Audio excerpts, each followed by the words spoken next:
All right, now let's continue. So, in the yesterday class what we discussed is, the rules of the DNA replication. I hope everyone remember. The first and most important rule is what? Semi-conservative model. I believe every one of you remember what actually happens in the semi-conservative model. According to the semi-conservative model, always there is a one parent strand, then followed by the one compulsory one daughter strand. Correct na? And what will be the conservative model? According to the conservative model, entire parental strand is getting preserved and it is going to give rise to the daughter strand. And what is called dispersive model? It is a small cut and patch of the combination of parent and daughter. But we proved semi-conservative model is the only idealized model for the DNA replication. Now tell me, how did we differentiate the parent strand and daughter strand? Based on what? Density gradient. Always focus on the bands, where exactly the bands are located. Remembering the bands are extremely important for the exam point of view, where we people can get the experimental based questions all the time. Okay, what is this question answer? Every one of you, good morning, please continue.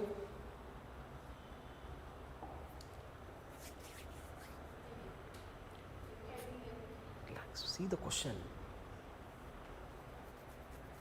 In Meselson and Stahl experiment, what part of the DNA gets labeled? Base. Nitrogenous base. Once we label this base only, we can understand whether it's a light or heavy. Correct na? The question is about base. Okay, it's a very simple question. Slowly think, use the brain and answer.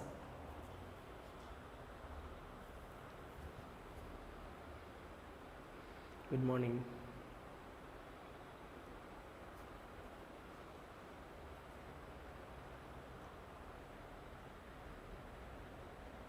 Just tell me the question enough.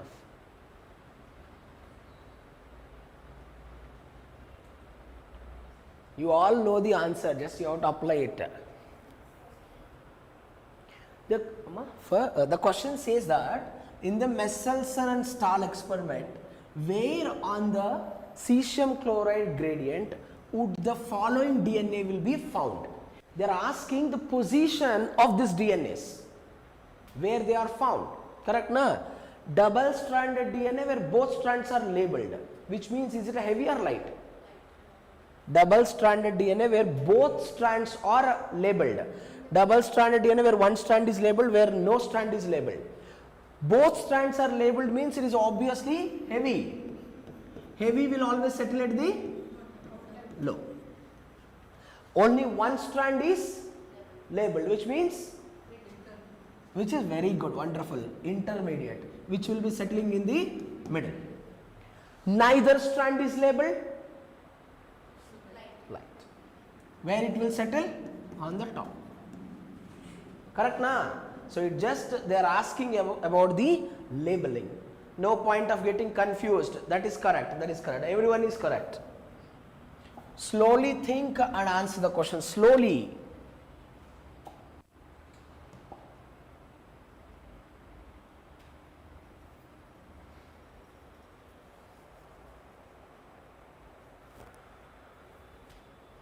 Correct. Everyone is correct.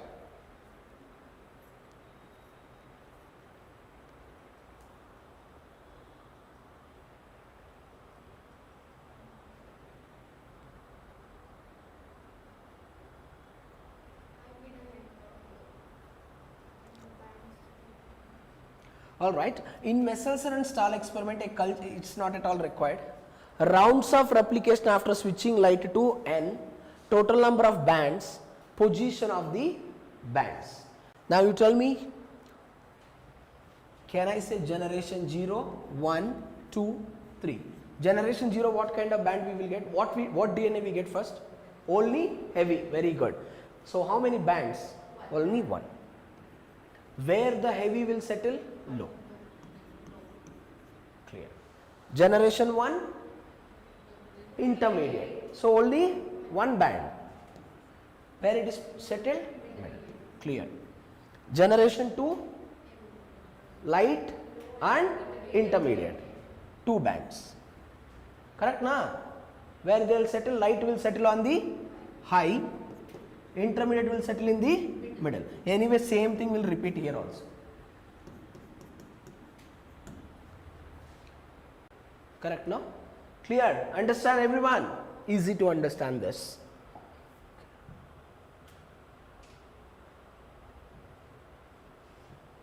Quickly, quickly answer.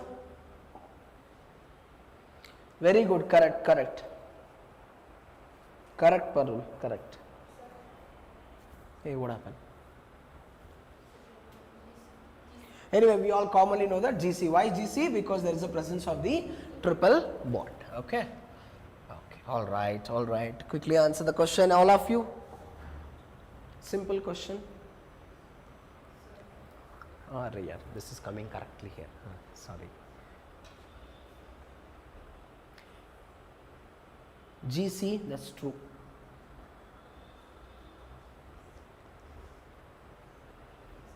First one.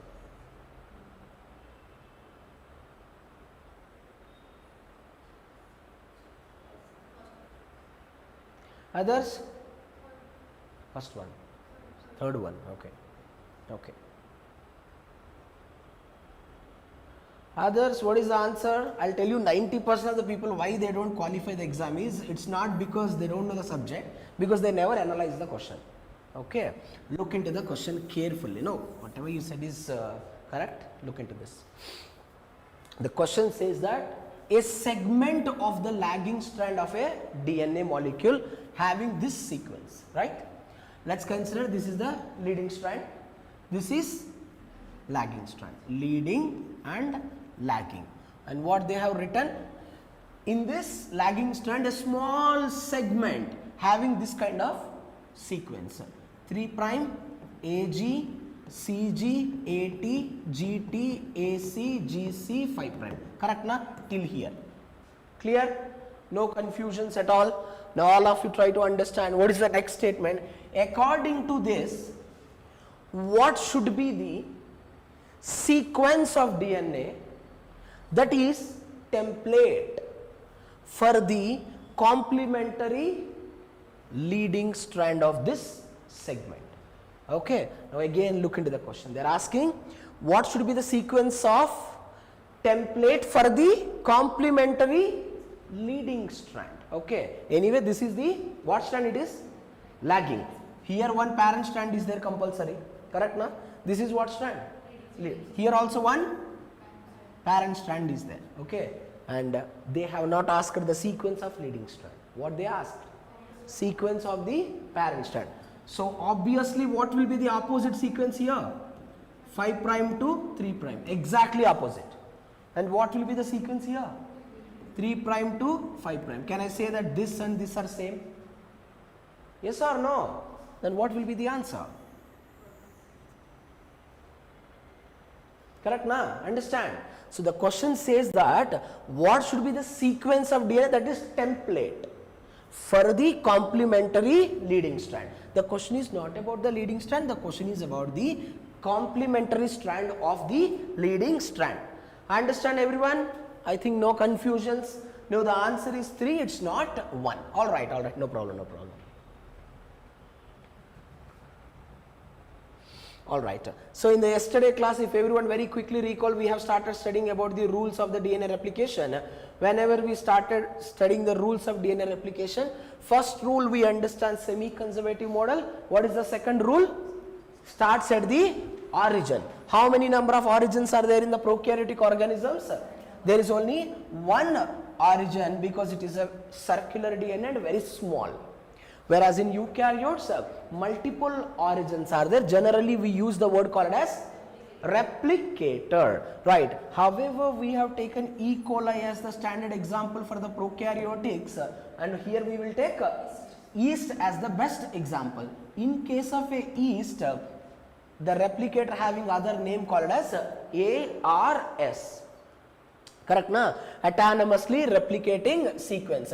I believe every one of you remember this most important one. In which direction the new strand has to be synthesized? Always parent strand has to be synthesized in, daughter strand, 5 prime to 3 prime. Why this is not possible in 3 prime to 5 prime? What is the reason? Because wonderful, here OH group is not there. Wherever the OH group availability is there, there only the new strand is going to get synthesized. No point of getting confused over there. Now next rule, the DNA replication, it may be unidirectional or it may be a bidirectional replication. What exactly unidirectional and bidirectional replication? Suppose this is the DNA. From here, this is the origin. From the origin, replication fork is moving in both directions. One replication fork is moving in clockwise, one replication fork is moving on the anti-clockwise. This is what exactly we can call the bidirectional. If there is only one fork is moving, we call it as the unidirectional. We will see it. But always remember, whether it is a E. coli or whether it is any human being or any eukaryotic organism, it is always a bidirectional replication fork only. You only see here, these two are what? Parent strands. One is these two are daughter strand. So now one fork is moving in this way, one fork is moving in this way, right? Which we generally call it as what? Bidirectional replication fork. All of you please look into this simple picture, you get an idea. So here we are showing unidirectional. Let's consider this is the origin. You can see here highlighted area. This is the only direction the fork is moving. And bidirectional, consider this is the origin. In this way also fork is moving, and in this way also fork is moving. This is what exactly we can call bidirectional. In the process you will get a clear-cut idea how exactly it is moving. Now another very important rule that we have to focus on is semi-discontinuous replication. This is very important rule. Anyway, we all remember one common point. What is that? DNA polymerase enzyme will read the parent strand in which direction? Parent strand 3 prime to 5 prime, which means that daughter strand has to be synthesized compulsory in the 5 prime to 3 prime direction. Now you only tell me where the problems are actually coming here. Now all of you use your brain. This is one parent strand, this is another parent strand. One parent strand is in which direction? 3 prime to 5 prime. Is there any problem for the DNA polymerase? No. Hence, it can synthesize the daughter strand easily. Correct na? Another parent strand is in which direction? 5 prime to 3 prime. How the polymerase will read? In this way. Correct na? But what is our rule? Our rule is that new strand has to be synthesized all the time in which direction? 5 prime to 3 prime. Correct na? Now, this strand is moving opposite, this strand is moving opposite. Correct or not? So now look into this. This is just a rule I am explaining you. Whenever we are discussing the process, you will get a more idea. You can see that once all the students try to understand correctly. This is one parent strand. Now you can see that who will open the double stranded DNA? Helicase. We will see that. So helicase, this is the direction of helicase. Right.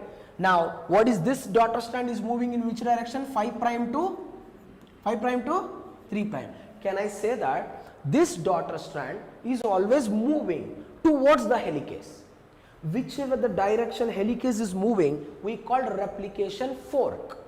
Right. So replication fork is the point or the area where the active replication starts. Right. So 5 prime to 3 prime strand is directly moving towards the replication fork. That's the reason we can call leading strand. It is following the rules. Right. Or this kind of synthesis we can call continuous synthesis. You got the point. Now what about the another strand? Another strand is only located in which direction? Parent strand 3 prime to 5 prime. Correct na? Our daughter strand has to be synthesized 5 prime to 3 prime only. That is our rule. So it is moving in which direction? 5 prime to 3 prime. Is it moving towards the replication fork? No, right? It is moving away from the replication fork. This is the question in the 2022 paper, in the diagrammatic based question. Okay, so it is moving away from the replication fork. Now, can you see here? Here the fork moves continuously. The daughter strand synthesizes continuously. I will tell you in the upcoming slides. Here daughter strand always synthesizes in the form of a pieces. Small pieces, which we call it as pieces, means they are the sequences of nucleotides only. Okay, we call them as Okazaki fragments, based on the name of the discoverer. Okay, and this strand, what do we call it? This strand? Lagging strand. There is no point of getting confused. One is the leading strand continuous synthesis, lagging strand discontinued synthesis. No point of getting confused over there. Okay, now these are all just rules only. We are not started process at all. You people can see in this picture also very clearly here. You can see, understand the point. Can you see this? This is one parent strand. This is another parent strand. Here what you people can observe here, this what we can call leading strand. This is what fork? Replication fork. Now the leading strand is exactly moving towards the replication fork. That's the reason only we use the word leading. And what you observed here, see, this is the fork direction, but it is moving opposite. That too in the form of a pieces. That I will tell you how the pieces can be formed. That's why it is called as what strand? Lagging strand. But tell me, what is the common? Even though both are moving oppositely, both are synthesized in which direction? 5 prime to 3 prime. That is the rule. Everything has to be synthesized only in the 5 prime to 3 prime direction only. Now, as we already discussed that the prokaryotic genomes are very small. Very small. Hence, the number of Okazaki fragments are also very less. If you take, this is one Okazaki fragment made up of 1000 to 2000 bases. One Okazaki fragment.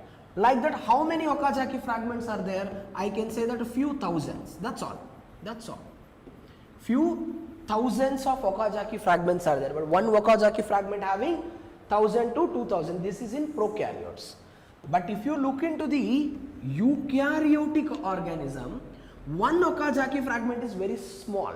It's made up of just 100 to 200 bases, but they are present millions in number, right? Because we are more complex, genome is very larger, number of Okazaki fragments are also more in number, but the size is small. You got the difference? It's very important to remember the differences. Okay. The next rule, very important rule, we can say that RNA primers are required. Now, every one of you try to understand what exactly it is. Use your brain. If I ask you exactly, I have to synthesize the DNA. You people tell me, what is the meaning of synthesis of DNA? What does it mean? Adding one nucleotide with the another nucleotide. That is what we can call synthesizing the DNA. Correct na? Now you all people understand. This is one parent strand. This is another parent strand. I want to synthesize the daughter strand. Correct na? How? How can we synthesize? Daughter strand means adding the nucleotides. How can I add the nucleotides? What is the way to add the nucleotides? From where these nucleotides are actually coming from? Suppose example, correct.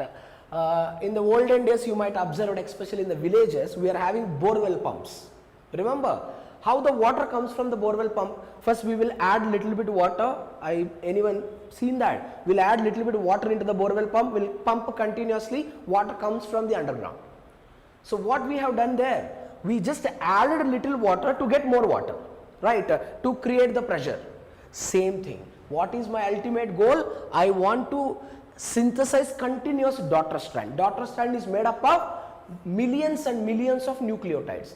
For that we have to add a few nucleotides first. We have to add few nucleotides first. In simple words, we will add the curd into the milk to get more curd. Same formula. So we have to add small group of nucleotides. Now who will add this? And first of all, what is the enzyme that is involved in synthesizing the daughter strand is DNA polymerase enzyme. DNA polymerase enzyme on its own, it cannot add the nucleotide, right? If someone add few nucleotides, it will take the remaining nucleotides from the cell, it keeps adding. Then who will add this? There is an enzyme called as a RNA primase enzyme.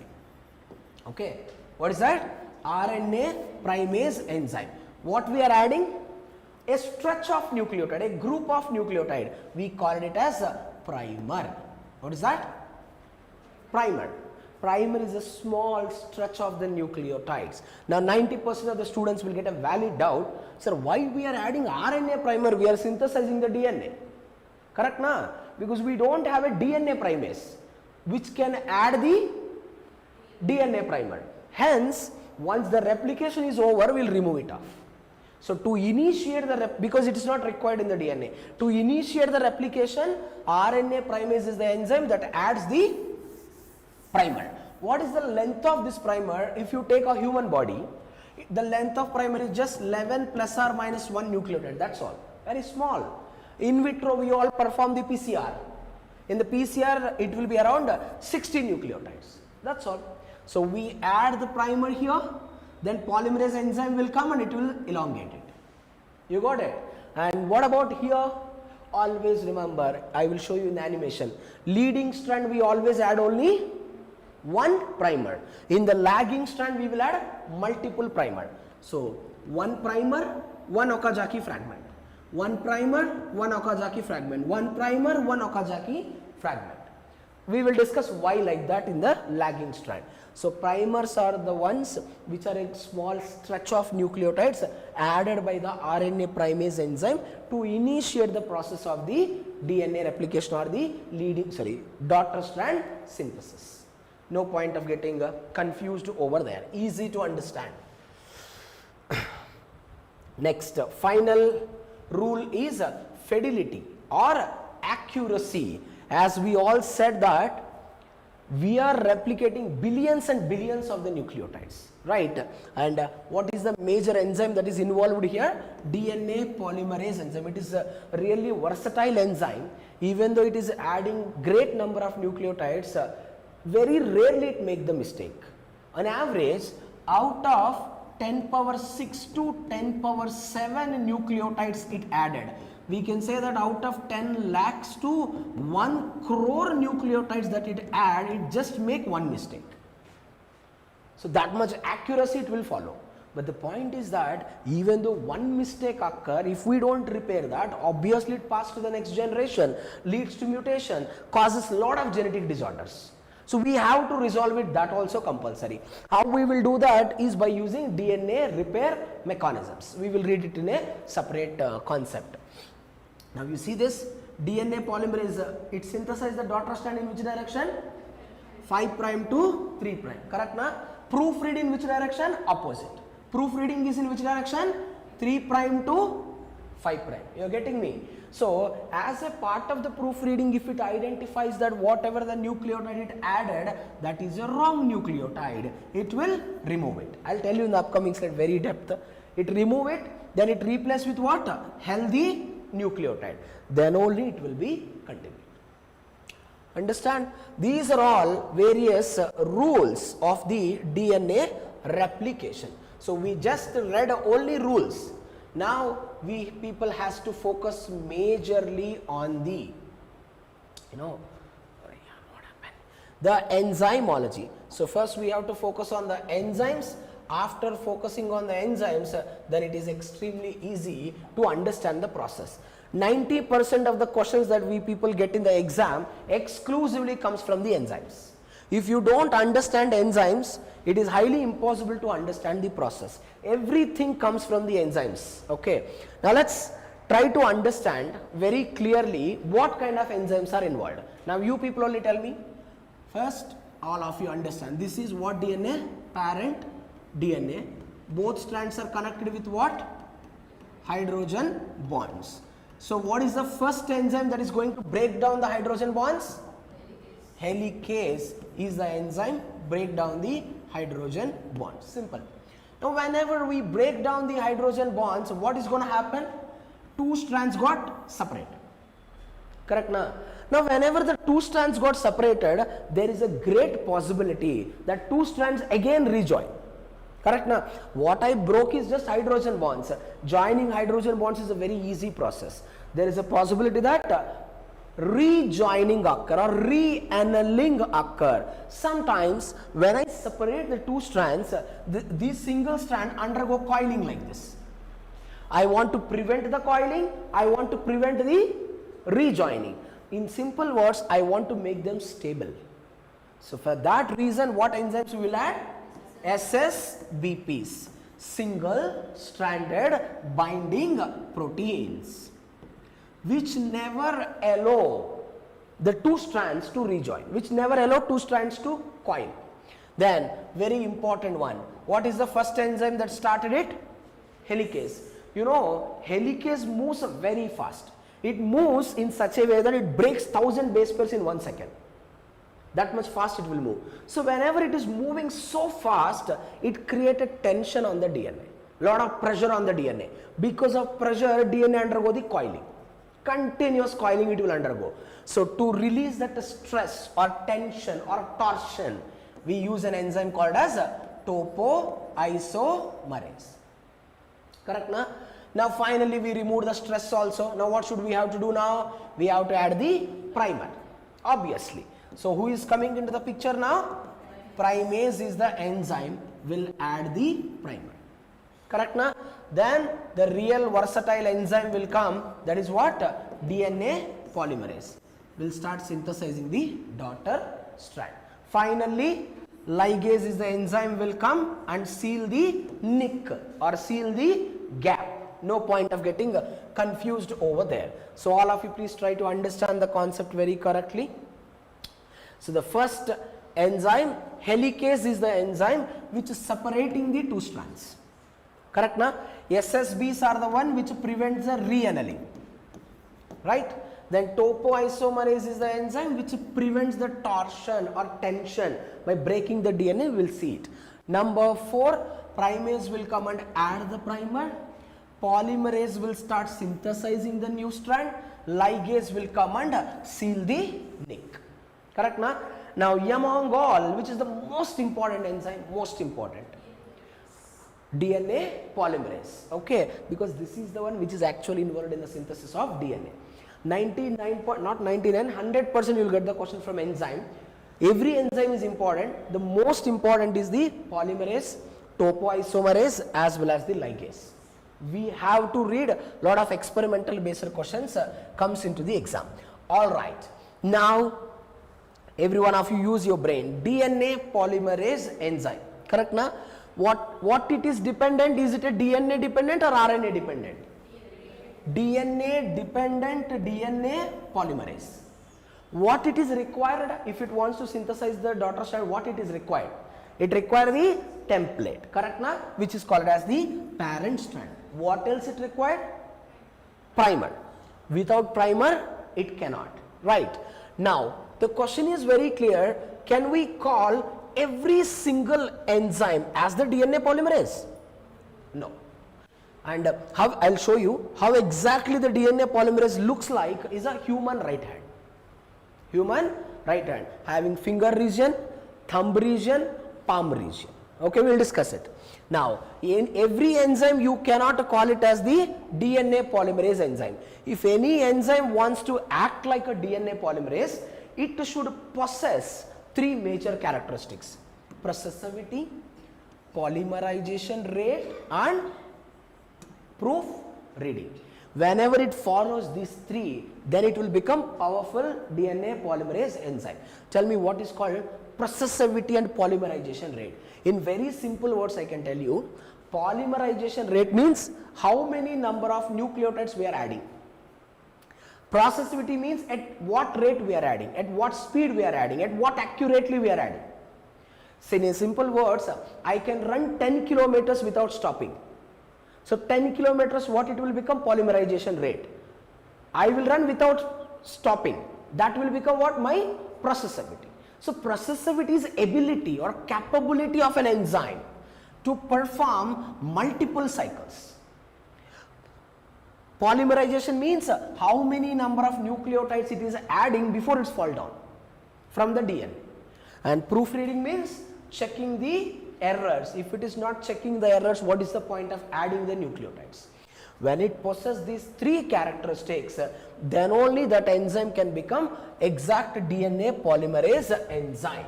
So all the students understand this picture correctly, very important. This is how the DNA polymerase enzyme look like. Can you see that? This is what domain? Thumb. You can see that. So through the thumb, see, consider this is DNA. Okay. So through the thumb DNA can move, right? Can you see that? Fingers hold this. Fingers starts adding the nucleotides, right? So fingers having what kind of activity? Catalytic activity. Suppose while they are adding the nucleotide, they identified that the wrong nucleotide got added. Then fingers will push it to the palm. Palm, what it will do? Remove the wrong nucleotide, replace with healthy nucleotide, send it back.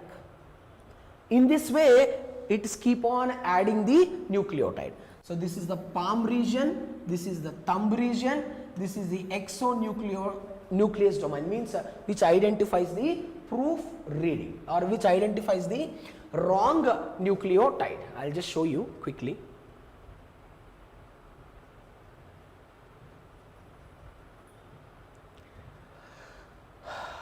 This is how exactly it look like, the DNA polymerase enzyme. You can see that fingers, then followed by the thumb region, then followed by the palm region. So DNA is coming through the thumb. Can you see that fingers what they are doing? DNTP site means the point at which nucleotides are adding, right? Then polymerase will identify that the wrong nucleotide was added, it will stop it. Can you see that? Palm also having the removing the wrong nucleotide and replace it with healthy nucleotide, then it will continue again. No point of confusing over there.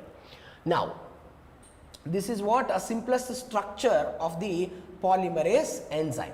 Now tell me, how many number of polymerases are present in the prokaryotic organisms? How many number of polymerases are present in the eukaryotic organisms? How many are there in prokaryotes? 3. There are 3 major polymerases are there: pol1, pol2, pol3. In eukaryotes, 5. So in the eukaryotes, what we can call alpha, beta, gamma, epsilon and delta. Every time question comes from the enzymes. Okay, the more depth we read, more easily we can answer the questions. Pol1, pol2, pol3. Now every student remember a common statement what I am saying. Any polymerase having 2 common functions. What is that common functions? Tell me. Synthesizing the daughter strand. In which direction? Wonderful. 5 prime to 3 prime daughter strand synthesis. It is common. It is also called as polymerizing activity. Then what is another function of every polymerase? Proofreading. In which direction? 3 prime to 5 prime. So this is also very common for the every polymerase. Then the question is here, how can we say that which polymerase is more effective, since all are performing same functions? Everything depends on processivity, right? Everything depends on ability or capability and how accurately they are doing. So among all, we can say that pol3 is the most accurate enzyme having the highest processivity. But why? All of you look into this. I don't encourage you to remember the subunits. In the eukaryotes we will focus, but just a glimpse. Pol1 having 1 subunit, pol2 having 7, pol3 having more than 10. Now you only tell me, polymerization rate can be shown by all the polymerases, no doubt. Proofreading shown in which direction? Proofreading 3 prime to 5 prime. So pol1 will show it, pol2 will show it, pol3 also will show it. So there is an exception. What is that exception? Is polymerase 1 can also do the proofreading even in the 5 prime to 3 prime also. Right, I will tell you why. That cannot be done by or mediated by pol2 and pol3. You are getting the point correctly. Pol2 and pol3 cannot do that. Only pol1 having an exceptional characteristic of proofreading even in the 5 prime to 3 prime also. Then what is called polymerization rate? How many number of nucleotides are added per second? 16 to 20 by pol 1, 40, now you see the pol 3, 250 to 1000 nucleotides per second. Processivity, how many number of nucleotides are added before it fall down? It is adding 3 to 200 followed by 1500. Now you see the pol 3, more than 5 lakhs of nucleotides it will add. Undoubtedly, because of the highest processivity, we can say pol 3 is the most important enzyme. No point of getting confused over there. Now let's try to understand one by one polymerase very elaboratively. The first identified or the first discovered polymerase is the DNA pol 1 only. All the scientists thought that there is only one polymerase existing in the bacteria and that polymerase only performing all the functions. But later, whenever they started doing the experiments with the mutated E. coli, they identified pol 2, identified pol 3, we have pol 4, we have pol 5, we have pol 6. Right, but among all, again, the principal polymerase is undoubtedly polymerase 3 only. We will discuss why. Okay, and the question is always about the comparison. Right, now let's understood very clearly. The polymerase 1 was discovered by a genius physiologist in the biochemistry and physiology, Arthur Kornberg, okay, who received a Nobel Prize for that. Now understand, what is the function of the polymerase, DNA polymerase 1? Tell me. First function, 5 prime to 3 prime, we can call what activity? Polymerization or daughter strand synthesis. Second function, proofreading in 3 prime to 5 prime also and 5 prime to 3 prime also, which cannot be mediated by any other. In the exam, if they ask you a question, among the 3 DNA polymerases in the prokaryotes, listen carefully, which polymerase do not involved in the DNA repair mechanisms, which is pol 3. Pol 3 only do the replication. Which enzyme is more efficient in repairing the DNA, which is the pol 1. So it is very important enzyme in the DNA repair mechanisms, principal enzyme, I can say that. And very important one, I believe you all remember, we will discuss once again, we added the primers. What's the use of primer? There is no use of primer. I have to remove the primer and again I have to replace with DNA nucleotides. Who will do that? Again that can be done by the polymerase 1. So it removes primer and refill the gap with DNA nucleotides. You got it? This many functions performed by the DNA polymerase 1. Proofreading in both direction, polymerization in 5 prime to 3, DNA repair, then followed by the removal of the primer. Correct na? Very true. Pol 3 is also involved in the mismatch repair. Shafia, it is absolutely true, no doubt about it. But the pol 3 is involved only in one repair mechanism, whereas pol 1 is a significant enzyme which is generally involved in all type of a repair mechanisms. Hence, the principal DNA polymerase enzyme will be obviously pol 1. All right. So now we want to understand, why this particular DNA polymerase enzyme performing two different functions, why it is performing the proofreading even in the 5 prime to 3 prime also, why others cannot doing this. So to understand that, there is a scientist named as Hans Klenow. What he has done, he used some chemicals, either sabitylicin or trypsin. That also very important for the exam. He has used what? Either sabitylicin or trypsin, and he started breaking this particular pol 1 into two fragments. Can you see that? This is a big DNA polymerase 1. Enzyme is obviously proteinaceous in nature, having N-terminal end, having C-terminal end. Now what you have to understand? They have used the chemicals Sabitylisna trypsin broke down into two fragments. One fragment made up of 322 amino acids and another fragment made up of 604 amino acids. Now what they understood, and listen my statements. It is showing one extra activity. What is that one extra activity? 5' to 3' proofreading activity that is performed by small fragment. What are the two functions left out? 3' to 5' proofreading and 5' to 3'. What activity? Polymerization or synthesizing the daughter strand. Correct or not? So this fragment we call it as the clino fragment. Okay, understand every one of you very correctly. By using sabitylisna or trypsin, they broke down this into two fragments. One is the small fragment, one is the large fragment. Small fragment is performing that extra function that is in the 5' to 3', and large fragment is performing 3' to 5' proofreading, which is generalized function. 5' to 3' polymerization. That extra function only mediated by small fragment. It's very important to understand for the exam. Correct. Next one, PART-02. Okay, what I can say, this Nick translation I will explain in the what we can say in the mechanisms. I can say one simple word to all of you. PART-02, I can say, backup enzyme.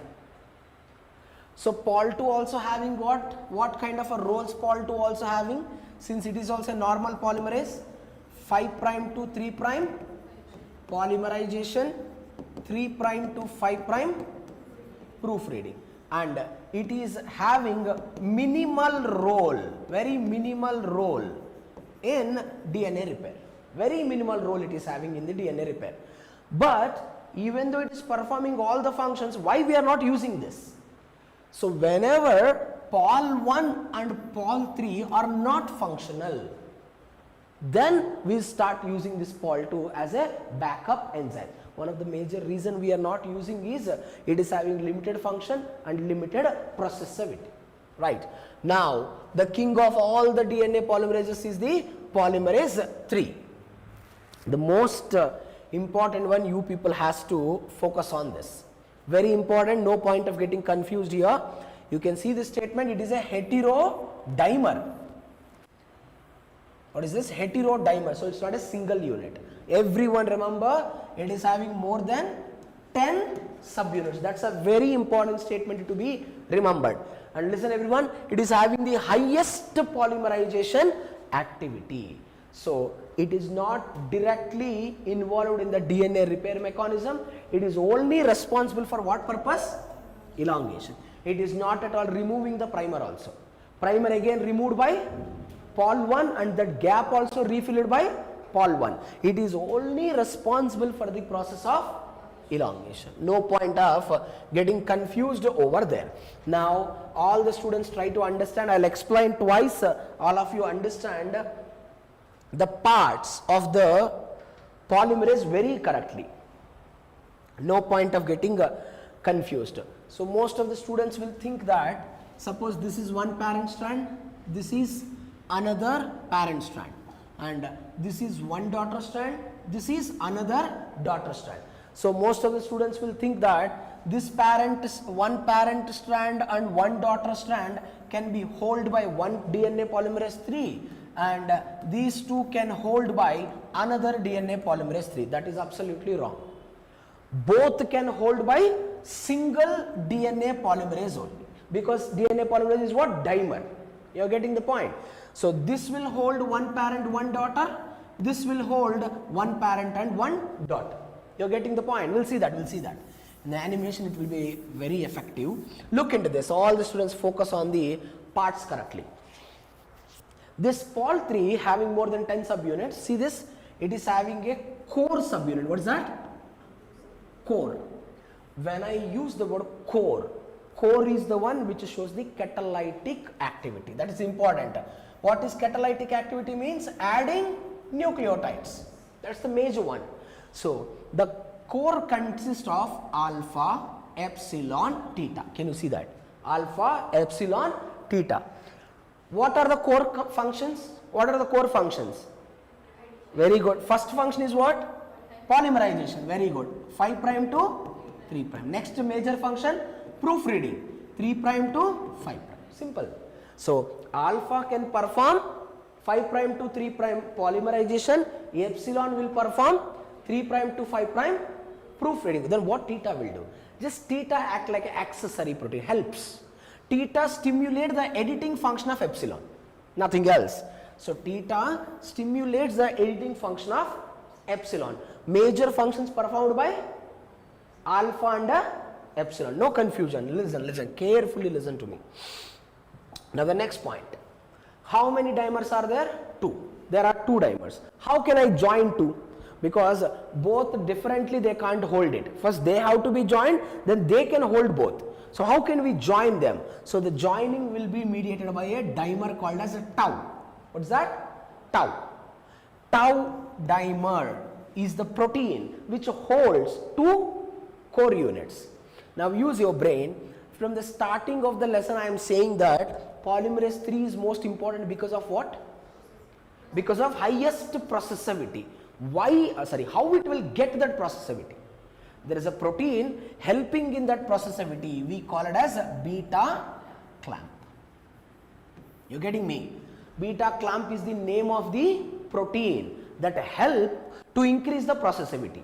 So beta clamp, it is not shown in the picture. Here it is present. What is that? Beta clamp. Now question is super clear. Beta clamp is here. Now to which unit beta clamp has to come? Obviously to the core unit, because core unit is the one which is having the polymerization activity. Now question is here, how the beta clamp can be placed on the core enzyme? Someone has to help it, correct na? So if I want to transport from one area to another area, I will choose a vehicle. Same way it requires some complex which load the clamp on the core unit, correct na? Which we call it as clamp loader complex. We widely call it as gamma complex. What do we call? Gamma complex, which is also called as clamp loader complex. You are getting me? That gamma complex made up of multiple proteins. It made up of delta, delta 1, chi and psi. Everything having their own significance. Okay. Now I'll summarize it in a different way. Look into this.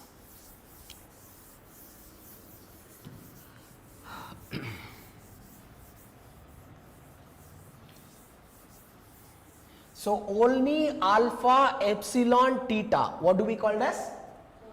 Alpha, epsilon, theta. Only these 3 together called as core. Okay.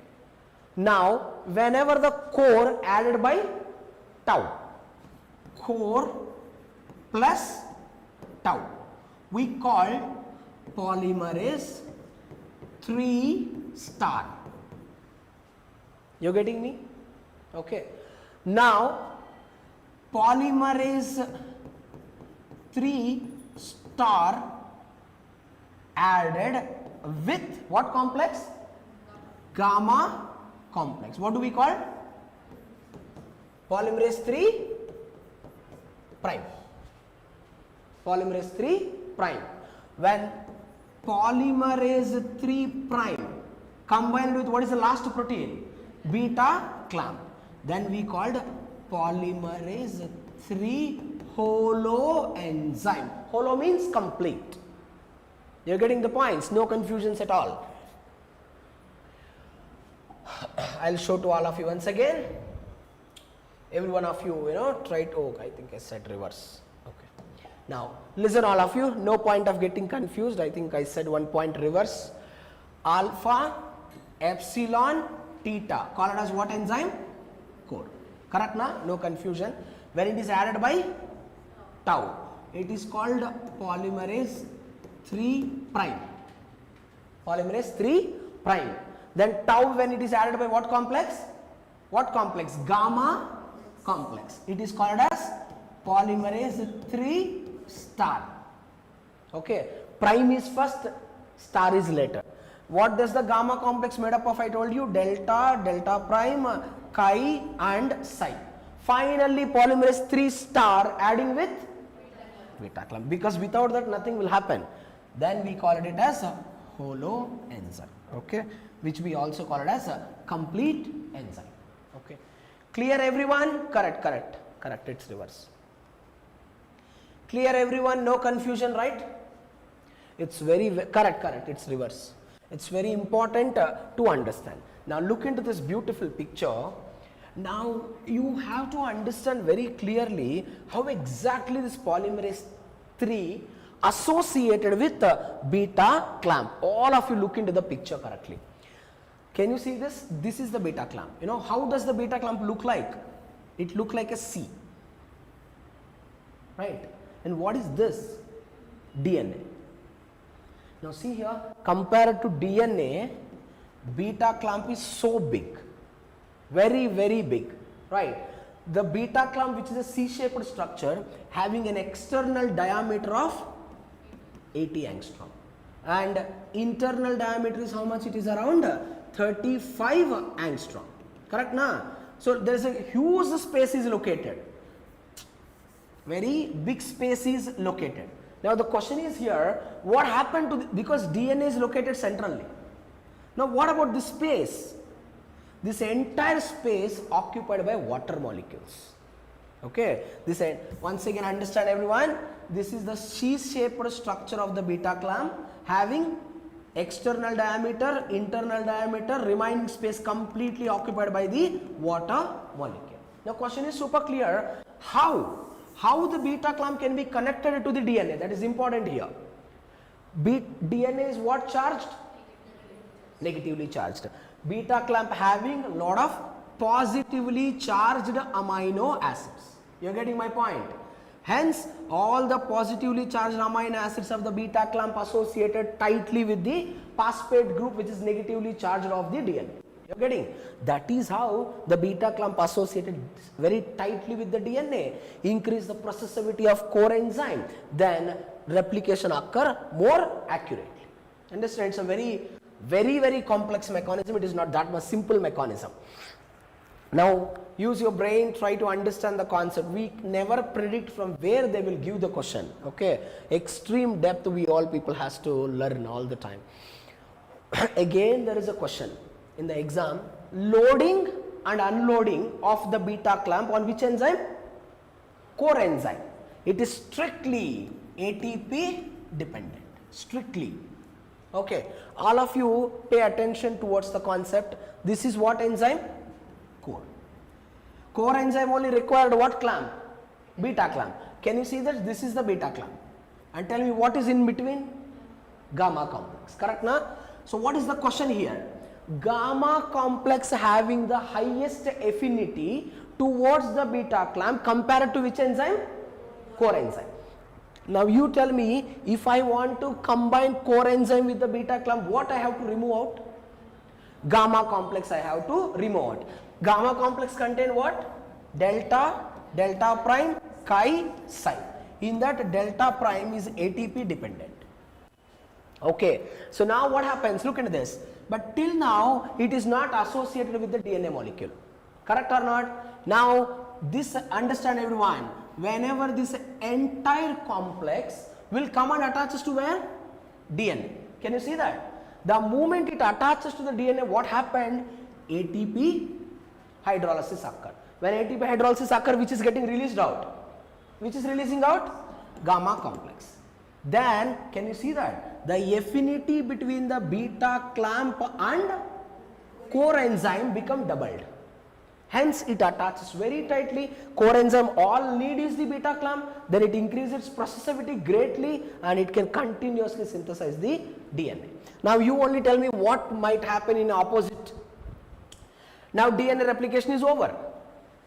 Then see, DNA polymerase reached the last nucleotide. Then again ATP will come and attaches to which complex? Gamma complex. Again gamma complex will become active. Then it will go and settle in between core enzyme and beta clamp. Again the affinity got reduced. Right. So the association and dissociation of the beta clamp is strictly what dependent? ATP dependent. No point of getting confused over there. It's a very important statement to be understood here. It is a hypothetical model, not required. Okay.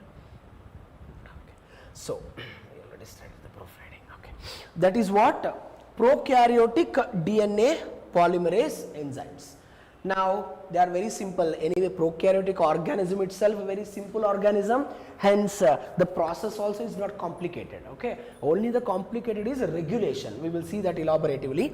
Now, what is eukaryotic DNA polymerases? Alpha, delta, beta, epsilon, gamma. 90% of the cases in the exam, one column they will give the enzymes of prokaryotes, one column of enzymes they will give the eukaryotes. They'll ask us which is homologous. Same function performed by which of the enzymes. So it's very important to know all this compulsory. Polymerase, who is performing primase activity over there? Primase activity, relax. Primase activity can be mediated by RNA primase. I am telling primase activity means what? Addition of primer, correct na? Here primer added by polymerase itself. So what is the meaning of that? DNA polymerase alpha itself having intrinsic primase activity. You are getting my point correctly. And see the speciality of the polymerase alpha: priming and replication. What does it mean? Look into this, all of you. This is one parent strand, this is another parent strand. You know what happening now? Polymerase alpha add the primer, correct na? After adding the primer, it is only starts synthesizing. It only starts continuous. But the point is that it can't continue for a long time. Hardly it can add 20 to 50 nucleotides, that's all. Then alpha can be replaced by delta. Why it is replaced? Because alpha having low processivity. Moreover, I will discuss that it do not have proofreading activity also. Hence, it just start the process, just add few nucleotides, come down. Then replace it by delta. So again, however we use it to say the most important enzyme in the prokaryotes is what? Pol-3. In the eukaryotes, most important enzyme is the pol-delta. I want you to understand. Similarly, we said that the most important enzyme involved in the DNA repair mechanisms in the prokaryotes is Pol-1 in the prokaryotes. In the eukaryotes, it is a Pol-beta. Right? And till now we did not understand the exact function of the epsilon. Sometimes epsilon will do leading strand synthesis, sometimes it will do the lagging strand synthesis, sometimes it act like an alternative of the delta. But still the function was unclear, not known. Okay, then I hope you all remember my words. Mitochondria and chloroplast both are said to be the self-replicating organelle. They can replicate their own DNA. Undoubtedly, they require the polymerase enzyme. So polymerase delta never comes over there. They require a special polymerase, which is polymerase gamma, which is involved in the mitochondrial DNA replication, even in the chloroplast also. No point of getting confused over there. That is also very important. Now let's quickly understand elaboratively about all these enzymes, very elaboratively. Now DNA polymerase alpha, focus all of you. DNA polymerase alpha. What I said, this is the enzyme associated with what? Initiation, which means it is the one adding the what? What it will add? Primer, correct na? What is the length of the primer that it add? 8 to 12 nucleotide primer, that's all. It add the primer, it immediately start adding the nucleotides also. How many it will add? Up to 20 or maximum of 50. Then what happened? Why it is getting come down? Because of its low processivity. At the same time, it do not have the proofreading. Hence, this is not a principal enzyme. It is only responsible for to start the process of initiation. That's all, right? And beta I already told you, right? Again, if they ask the question in the exam, which of the following DNA polymerase in the eukaryotes do not involved in the replication? Do not involved in the replication is beta, because beta only do the function of repair. Only involved in the DNA repair mechanism. It is not involved in the elongation or synthesis of the daughter strand. 90% they will ask the question not all the time. Okay. Now, as I said, the most important enzyme is what? Polymerase delta.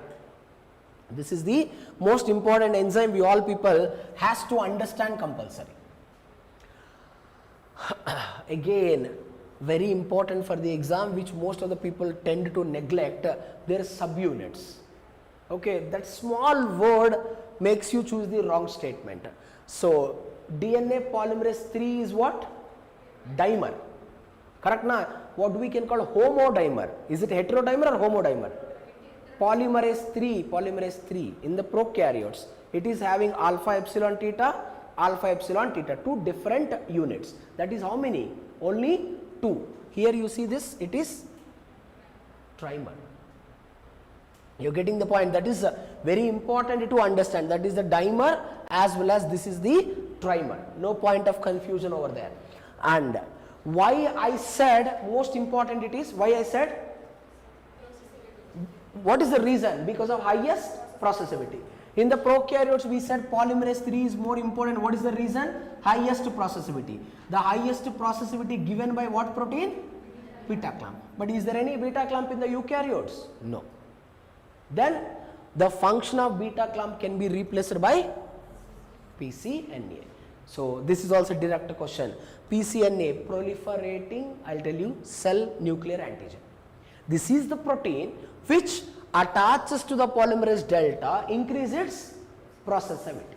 No beta clamp is here. Now the question is very clear, why it is more important? Highest processivity more and proofreading activity. Clear everyone? Okay, we will stop now. Okay. Clear all of you online? Okay. Revise it compulsory.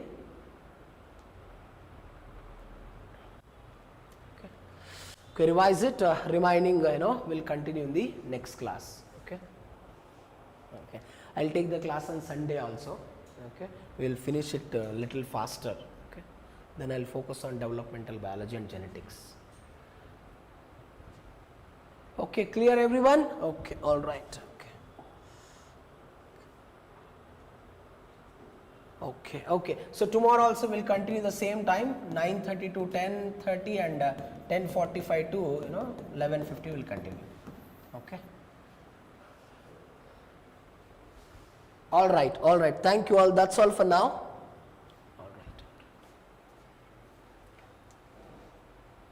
I think PPT was not shared yesterday. I'll share it.